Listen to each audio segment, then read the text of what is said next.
Hey everybody, this is Mark Bozon. I'm here to give you guys the video review for Nights Journey of Dreams for Nintendo Wii. Some games we come across here at IGN are pretty easy to rate. Nights Journey of Dreams was not one of those. It's actually kind of tough to put a number on this one. And it has to do a ton because of the nostalgia factor that we're going to get. Obviously, for some hardcore gamers, Nights is going to be a sequel that you've been looking forward to for over a decade. It originally came out on Saturn. A lot of people have a lot of high hopes for this game, and a lot of them may not want to see the flaws that this game has, though there definitely are some.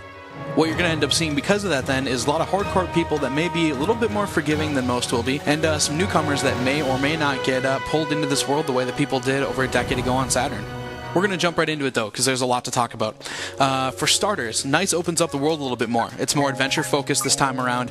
They kind of stray away from the traditional Nights gameplay, if you will. A lot of it was about analog control, flying through these kind of 2D worlds, which obviously you're going to see again. But it definitely opens the story up a little more. Some people may like it, some people may not. We happen to be on the side that doesn't quite enjoy it as much. The story follows Will and Helen. They're basically two kids that are each struggling with inner demons that are a lot alike.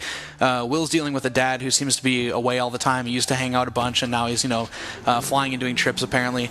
And on Helen's side, she kind of turned her back on her mom, which you can see in this opening CG clip here. And they're both kind of dealing with this, and their worries and all the stress of the day actually goes into the Nights world, Nightopia, and takes the form of nightmares, which they're going to have to battle quite literally here in the game.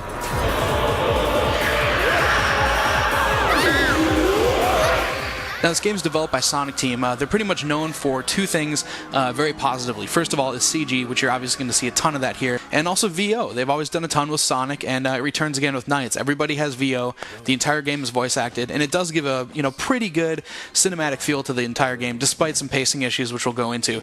They aim to take Idia from visitors so they can destroy Nightopia. All around, though, the presentation is actually pretty decent. Where the problem comes in is when you get into the specific gameplay elements. For starters, you're going to want to toss away any Wii Remote Motion or IR. There is IR in the game. Motion isn't supported, but the IR actually is not so hot as you can see here. You're instead going to want to use either Classic Controller or Nunchuck and Wii Remote or GameCube Controller.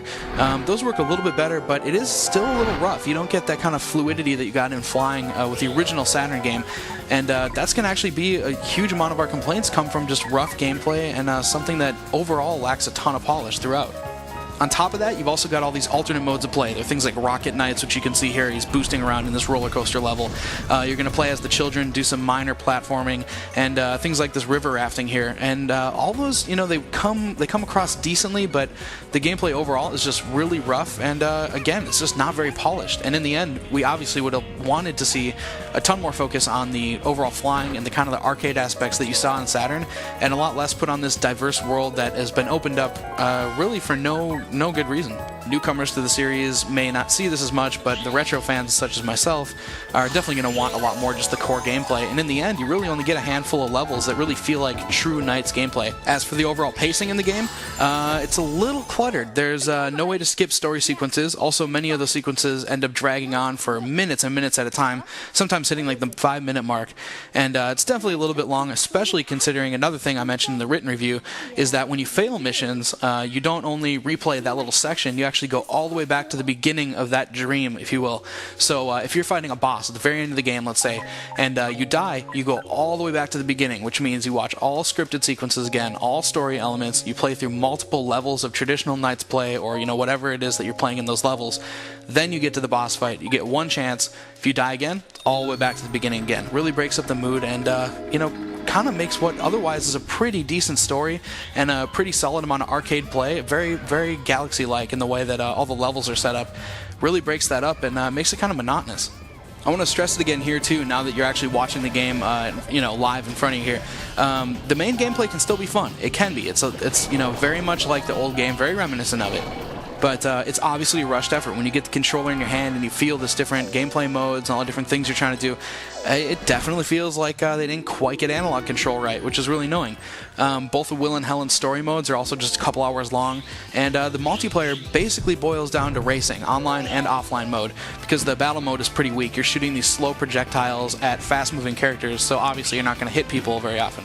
Aside from that, you've got a final product that just ends up feeling like it needed a bit more time and a bit more focus on the right areas, the ones that people wanted to play over and over again. As a final note on kind of the presentation here in this game, you get a lot of load times. I mean, obviously you're going to have some. It's it's a disk drive system, so you're going to have to load up things anyways. But when you retry, when you go back and do sections over and over again, if you die, things like that, you get these loads all the time. Also, what you're going to notice here, when the screen goes black, this is actually a load time before the main final levels, the final chunk of the game here. The music is playing in the background, but you've got nothing else that happens here, and it doesn't say loading. It doesn't show an animation like it normally does. And it honestly feels like the game is either broken or just stuttering up for some reason, and that's a really weird one. Really breaks up the flow a bit. Obviously, the entire game, though, isn't bad. I mean, there are high points to this game. There are reasons that hardcore gamers, retro gamers that love the original game are going to want to pick this one up again. And those actually come through great, which is why, again, just like Sonic, we want to see a sequel to Nights. First of all, the boss battles are great. We're going to show you a couple clips here. Not going to spoil anything, but they're really cool. A ton of great ideas. The game also uses a great mix of control modes. You can play with IR if you want to try it. It's very broken, but at least you can use class controller, GameCube controller, and the default nunchuck and Wii remote. There is online and local play, so if you want to play racing, you can do it locally or online, and some neat ideas to the whole My Dream world. Also, as a final note, the music is extremely beautiful. The VO is kind of annoying at times. Some of the kids don't really come across very well, and there's some normalizing issues, but the music is beautiful. Orchestrated music, really, really wonderful to listen to. There are a few really strange tracks in there, but overall, pretty strong. So in the end, what you basically have is a Nights game that falls exactly into our mid-6 category, which is what we rated it. It's a passable game. It's got some pretty sizable flaws, but for fans of the series, people that like Nights, you're still going to find a way to enjoy it as long as you're pretty forgiving on some of those faults that the game does have. Would we really consider this one a successful rebirth of the franchise in our eyes? Not quite. It's kind of like Sonic and the Secret Rings, where it's a good first step, and hopefully if they stick with it, if they make another Nights game, they'll focus on the things that really matter to the retro gamers, and will actually pull in new gamers with just straight up arcade, entertaining gameplay. And as long as you get the fluidity of flight and kind of work out the little weird, wonky issues that are in this game, you could have a pretty solid, rebirth of the franchise. So hopefully they'll stick with it and really focus on what made Nights originally awesome and put it back into a sequel for this game. For the full written review, check out IGN.com.